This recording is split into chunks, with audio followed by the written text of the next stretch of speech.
ሰላም ጤና ይስጥልን የተወደዳችሁና የተከበራችሁ የጎህ ቴሌቪዥን አድማጭ ተመልካቾቻችን እንደምን አላችሁ? የዕለቱን ዋና ዋና ያልናቸውን ዜናዎቻችንን ይዘንላችሁ ቀርበናል። እስከ ፍጻሜያችን ድረስ አብራችሁን ቆዩ። በቅድሚያ ጎህ ብሮድካስቲንግ ሰርቪስ 3ኛ ዓመቱን የመስረታ በዓሉን በማስመልከት የልዩ ምስጋናና የሽኝት ፕሮግራም በትናንትናው ዕለት አዘጋጅቷል። በፕሮግራሙ ላይም የፊት አውራሪ ሀብተ ጊዮርጊስ የልጅ ልጅ የሆኑት ወይዘሮ ተስፋነሽ ደገፉና ጥሪ የተደረገላቸው እንግዶች ተገኝተዋል። በፕሮግራሙ ላይም የመክፈቻ ንግግር ያደረጉት የጎህ ቴሌቪዥን መስራችና ዋና ስራ አስፈጻሚ በሚዲያ ስማቸው የሚዲያው ድሮን የሰላም አምባሳደር የሆኑት ኮርዳውት ጌታሁን ጎህ ቴሌቪዥን ለመድረስ ብዙ ውጣ ውረዶችን እንዳሳለፈና በቁጥር ይህን ያክል ነው ብሎ ማስቀመጥ እንደማይቻል ተናግረዋል።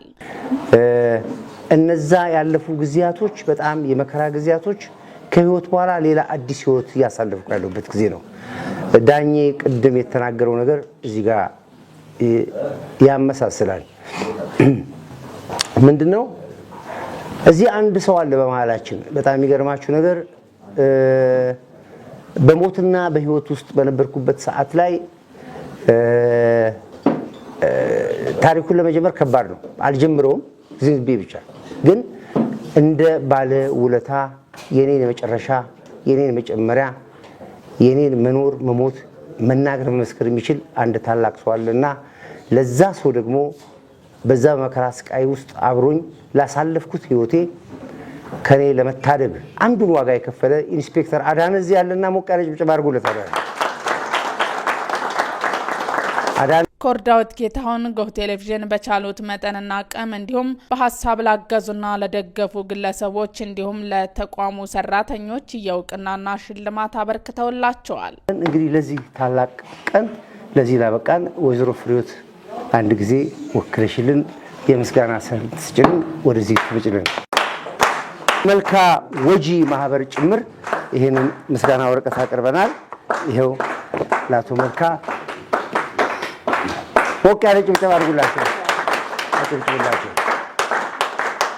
ሁለተኛ ብየምለው በታሪክ ባለውለታዬ የህይወቴ መስካሪ ኢንስፔክተር አዳነ ወደዚህ መጥተው ሲሰጡ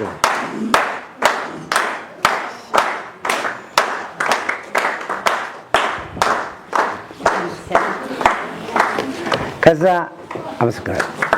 ሽልማቱን በክብር የሰጡት የሰላም አምባሳደር የሆኑት ሙዝ ገብረ ህይወት ኮርዳዊት ጎህን በመመስረት ትልቅ አስተዋጽኦ ማድረጋቸውን ጠቅሰው ጠንካራ እንዲሁም ለሀገር እድገትና ሰላም የሚተጉ መሆናቸውን ገልጸዋል።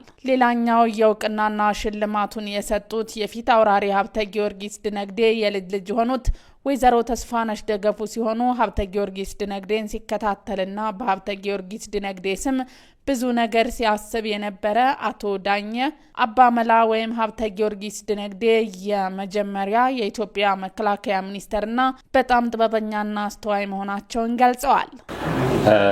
ሀብተ ጊዮርጊስ ድነግዴ ሚኒስትር ከሆኑ ዘንድሮ 118 ዓመት ይሞላቸዋል። የመጀመሪያ የኢትዮጵያ መከላከያ ሚኒስተር ናቸው። የመጀመሪያው ናቸው። ሲቀጥል ሀብተ ጊዮርጊስ ድነግዴ አባመላ አስብ የነበርኩት እኔ ነጋዴ ነኝ። በጣም ጥበበኛ በጣም አስተዋይ በጣም ጎበዝ ናቸውና የሚያረጉት ስራ አስደናቂ ነው።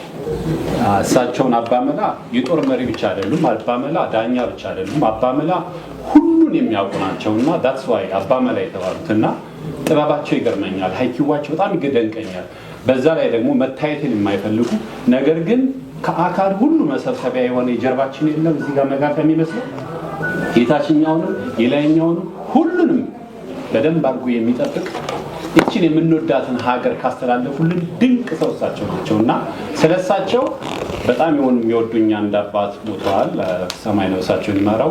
እሳቸው ብዙ ነገር ነገሩኝ። ጥቂት መጽሐፍ አንዲት መጽሐፍ ነበረች እቺን ያዛታሉ።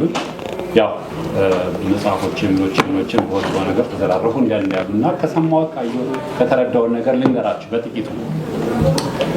ፊታውራሪ ሀብተ ጊዮርጊስ ድነግዴ በጣም የሚደንቁ ናቸው። አባመላ ችሎት ላይ ያሉ እዛ ሲያልፉ እንግዲህ ኬሚስት ናቸው ብዬ የምላቸው ምክንያት እሳቸው እየዳኙ እያለ በጊዜው እንደ ቡና ቤት የሚመስል ሴቶች ጋር አድሮ ሰው እርጎውን ጠጥቶ ምናምን ብሎ አድሮ የበልቶ የጠጣበትን ዝም ብሎ በህግ አምላክ እባክህን ስጠኝ ሲሉ እሳቸው ይሰማሉ። እምቢ ብሎ ዝም ብሎ ይሄዳል። አሁንም በህግ አምላክ ሲል ጸጥ ብሎ ይሄዳል። የሴትየቱ ጩኸት እየጨመረ በሄደ ቁጥር በኢትዮጵያ አምላክ ሲሉት ችሎታቸውን አቁመልኝ አሉና ያዝልኝ አሉ። ይዘው ገቡ። እሳቸው ማለት የመጨረሻ የችሎት በቃ የመጨረሻው ችሎት ናቸው። ነክስ ከንጉሠ ነገሥቱ ናቸውና አቁምልኝ እዚህ ጋር ነው። ኢትዮጵያ ተጠራች። በኢትዮጵያ አምላክ ሲባልም አልቆመም። ይሄ ጉልበተኛ ጠሩትና ምንድነው በኢትዮጵያ አምላክ እየተባልከም አልቆምክምና ከኢትዮጵያ በላይ ምን ሊጠራልህ ፈለገ? ምንድነው በደልሽ ተብሎ እሳቸው ሲጠየቁ ጌታዬ በልቶ ጠጥቶ እኔ ጋር አድሮ እንዲያድርጎ አልከፍለኛል። ምን በላ? እርጎ እንኳን ጠጥቷል። እርጎ ጠጥቷል።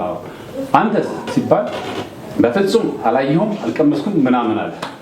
ከዛ አባ መላ ሂዝ ኬሚስት ችግር የለባቸውም እሳቸው ጋር እውቀት።